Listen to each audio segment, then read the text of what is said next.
Bien mes amis, on avance dans ces petites modifications, réglages et améliorations. On vient de recevoir des hélices, dont une 16 par 8, on était sur une 16 par 7. Il n'y avait pas grand chose en termes de choix. Une Falcon, magnifique. Contrairement à l'hélice précédente, je n'ai rien à faire au niveau du trou. Elle rentre comme papa dans maman, c'est merveilleux. Et il me fallait un cône d'hélice. Le rouge que j'avais mis dans un premier temps n'était pas très adapté. Je viens de recevoir celui-ci. J'avais le choix entre du noir, etc. Mais pas tant de choix que ça. Le noir, en l'occurrence, n'avait pas la vis centrale. Moi, je voulais une vis centrale puisque mon support est prévu à cet effet. Je viens de le recevoir, je le déballe avec vous. Et voilà. Un cône d'hélice en alu, chose que je n'avais encore jamais utilisée. C'est vraiment très beau. Ça ajoute éventuellement un peu de poids. Mais ce n'est pas bien grave car avec la force de cet avion, on n'a aucune gêne à emmener ce genre de petite fantaisie. Je peux d'ailleurs faire une petite simulation juste pour vous montrer. Parce que je suis curieux de voir ce que ça donne. Surtout à ce niveau-là. Voilà, vous voyez. Ça, c'est quelque chose... J'ai vraiment de la chance. Hein. Franchement, je peux pas avoir plus de chance que ça. Parce que ça, j'y ai pensé au dernier moment. J'ai dit, si le trou d'origine dans cette pièce en alu n'est pas suffisamment grand, eh bien je vais m'amuser à poncer tout ça. Alors voilà à peu près ce que ça donne. Noir, rouge, argenté, alu, je crois que c'est égal, mais le diamètre est parfait, messieurs, dames. C'est du 7,5 sauf erreur. Ça rentre pile poil, ou du 7,00. Il y a quand même un petit espace ici pour happer l'air. Petite checklist, respectivement to-do list, des choses donc à faire, des petits détails donc à revoir, afin d'améliorer le tout et repartir de plus belle en sécurité. Hein. Donc il y a pas mal de choses et même si la liste ne paraît pas grande, ce sont des petites tâches qui prennent parfois pas mal de temps, malgré que ce soit de petites tâches. Côté pare-brise, j'ai été obligé de mettre du scotch jaune non d'origine, donc il y a une petite différence de teinte. Mais c'est pas grave, pour le peu de roulage qu'on effectue, vous verrez plutôt un avion jaune dans les airs. Voilà. Sinon, rien de particulier. On avait dit qu'on allait retendre les cordelettes ici. C'est fou parce qu'elles sont pas très tendues et pourtant, ça n'a pas l'air d'être détendu quand on bouge la dérive. Mais enfin bon, on va pas risquer ou quoi. Moi, je tends tout ça parce que c'est ainsi qu'on fait. On a replacé le récepteur. On l'a descendu de sa petite balustrade, tout de même. Et on l'a placé derrière l'alipo. On l'a bien calé, etc. Ceci afin de me donner une chance d'accéder à l'alipo. Je me débrouillerai pour la connecter. J'ai préféré préserver ce pare-brise.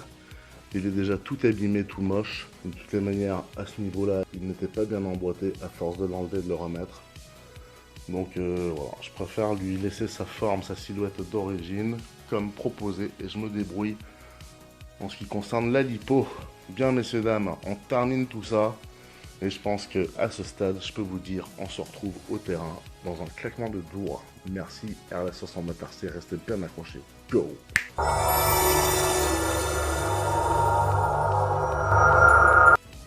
Bien messieurs, dames, il est 13 h, il fait magnifique, légère brise. Belle opportunité pour retenter un envol avec ce magnifique TBM Turbo Bushmaster. Nous embarquons une Lipo Spectrum 5000 mAh bien accrochée. Et je vous le disais, on va rester à 5000 parce que je crois bien que c'est l'idéal. Petite hélice Falcon 16 par 8 donc. Et voilà ce que ça donne avec ce magnifique cône d'hélice. Tout en alu. Un peu lourd, soit, mais comme je disais, cet avion l'emmènera sans problème. On regarde juste la to-do list. Fixation des barres alu renfort au niveau de la cage moteur avec des Colson. Le récepteur a été placé un peu plus en arrière. Le pare-brise a été refixé. Les cordelettes qui commandent la dérive ont été retendues. Le cône, c'est bon. On a changé les lisses. Les trous d'aération du fuselage, donc dessous, ont subi une petite séance esthétique. Car j'avais tout arraché à la va-vite. Et je crois qu'on est bon. Cette fois-ci, on a bien attaché les deux haubans. Tout tient vraiment magnifiquement en place. Je suis très content. On y va pour ce nouveau test. La 69 RC, n'oubliez pas de vous abonner. Pouce en l'air si vous kiffez. Et bien sûr, la cloche des notifications pour être prévenu des prochaines vidéos. Merci. Il est vraiment impressionnant cet avion. C'est surtout, comme je vous disais, ce fuselage qui le rend si impressionnant, si gros.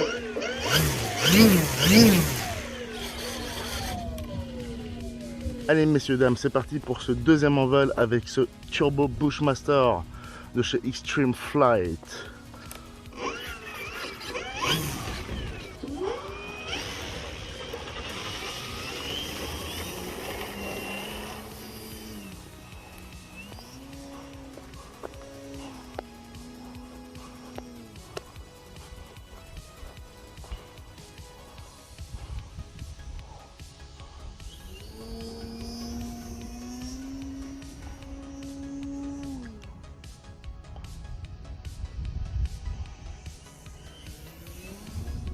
C'est bizarre parce que j'ai l'impression qu'il penche un peu du nez alors que cette lipo 5000 mAh est placée tout en arrière.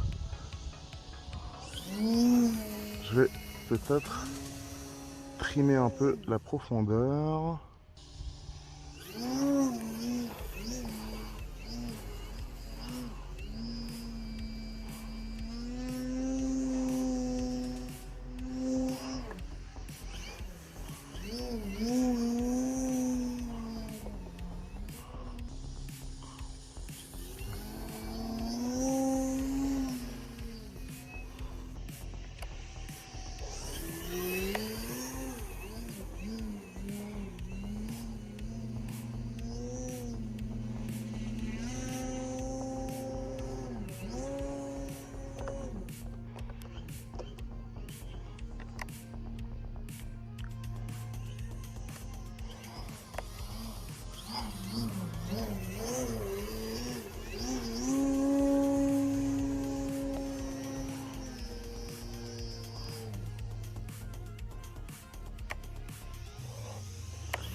Ouais, quand on met les gaz, on sent bien que la batterie est derrière. Hein.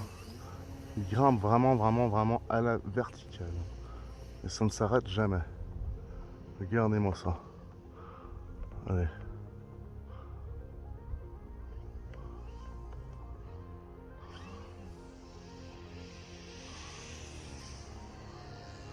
C'est incroyable.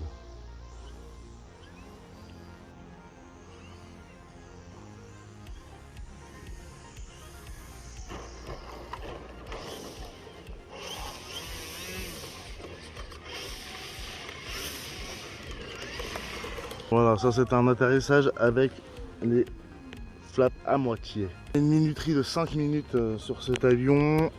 Il reste 2,39. On va continuer immédiatement. On repart un petit coup et on revient.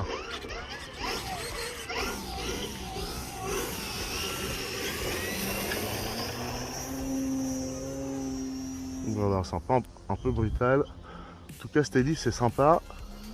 Il fait un joli bruit, elle est puissante.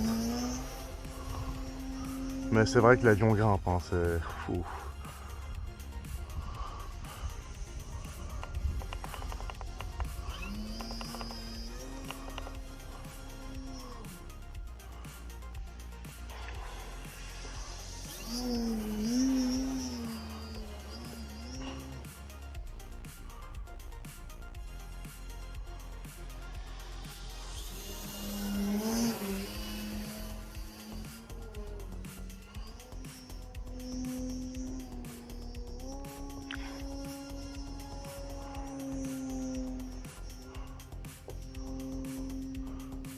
Oh, ça part vraiment très haut. Pour ceux qui regardent la vidéo avec leur portable, c'est pas génial à mon avis. Allez, le Niflap en passe devant nous. Un petit coup d'accélération. Ouais. Allez. Ça suffit. On va prendre un peu de distance. Voilà, messieurs, dames. On n'a pas pris de risque. Magnifique Turbo Bushmaster 6S. Ça mériterait presque un 8S. Mais on va se contenter de ça pour l'instant. On finit les réglages et on reviendra très vite. Merci, messieurs, dames, de m'avoir accompagné ce magnifique modèle de chez Extreme Flight qui est le Turbo Bushmaster 6S.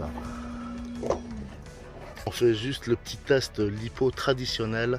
On s'était arrêté à 1 minute 24 de la fin de la minuterie.